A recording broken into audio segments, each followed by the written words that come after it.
Okay, welcome back to another video, you guys. This is going to be a quick time lapse of this beautiful girly blue and yellow whimsy cake that I did. Now, when she asked me to do the cake, it's for a 14-year-old young lady, and her favorite colors are actually pale blue and yellow. And I had to figure out a design that didn't look so much on the baby shower realm and was still girly and pretty enough for her. So I hope you enjoy this time lapse, and I'm gonna pop in and show you and tell you some of the stuff that I'm doing.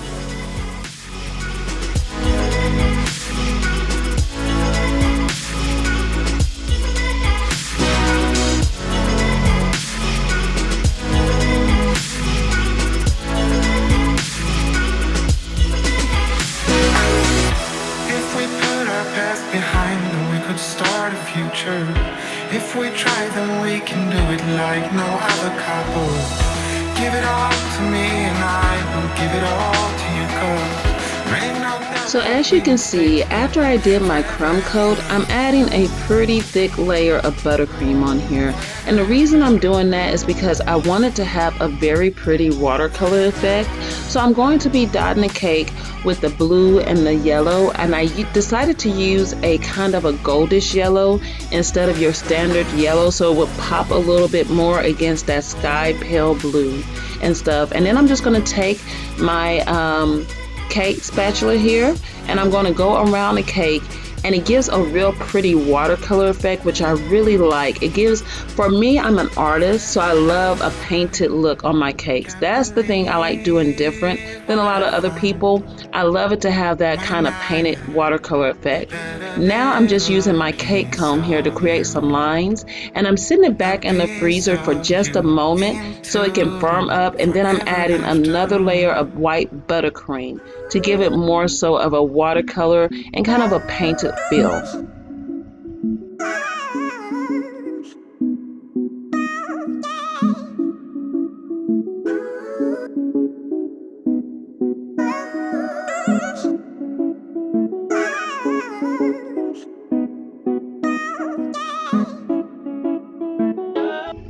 Now, if you follow me on Instagram, you guys, the link will be down below. You'll see a lot of my cakes have a rough edge around them. I've been doing this for a very, very long time, and it's because I like the look of it. It gives it a very kind of rustic, simplistic, elegant look without it being too perfect of a cake. Now, I'm going ahead and slowing down this time lapse so you can get a good feel of what I'm doing. All I'm doing is taking my different cobblers and piping tips, and I'm just switching them out in between the pale blue, the yellow, and the white to give a very whimsical feel. I did about 3 rosettes, and then I added some ruffles, some little half petal designs, and then some just little swirly cues along with some pipe dots. I believe the tips that I used was a rose tip 104 Wilton. I also used a M tip and a 102 tip. So these are just some of the different tips that I used to make this design. It came out really gorgeous, and I love this look because it gives it a different feel.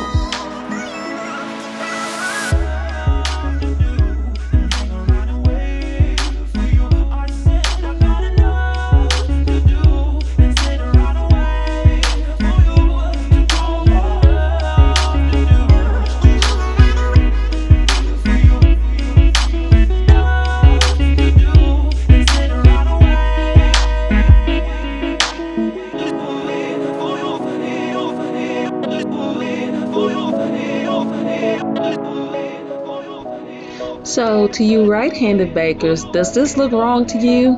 Probably because I'm a left-handed baker. Yes, you guys, I am left-handed. My sister tells me all the time that I look like I'm doing things backwards, but in my mind, I'm doing it the right way. So yes, that's why I may look a little bit odd and different, and I'm always working on my camera angles so you can see it better because it's kind of hard to show. While I'm doing my cakes, I do freeze them. Not freeze them, I put them back in the refrigerator so they can chill so the buttercream doesn't get too soft. Now, because she is girly girl, she likes a little bit of bling and a little shine. So I decided to add gold to this cake. A lot of people ask me about the gold that I use, and it's actually a gold highlighter. I love the edible gold highlighter. I get it off of Amazon, and I'm gonna see if I can link it down below so you can see what it looks like, okay? And that way you can get a better look of it, and look and feel of it. It gives you more of a truer gold than any other cake, any other gold that I've ever used. So I set it in the refrigerator for a little bit to let it firm back up so I was able to paint the gold on there. Now, when I'm doing the gold highlight, I do like to use just a little bit of vodka mixed in with it. It does evaporate. It does not stay in a cake. The kids will not get drunk or anything like that.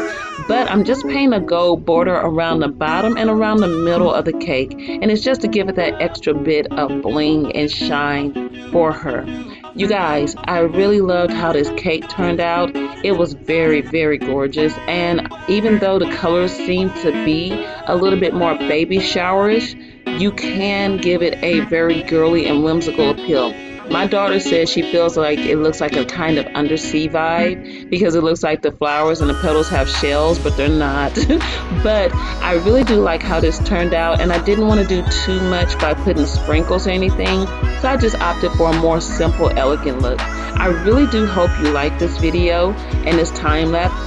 And don't forget to stay tuned to the end so you can see different angles that I took with pictures, of course, of the cake and the design that I created. I always make sure to try to clean around my cakes and make sure everything gets cleaned up so it gives it a nice finish.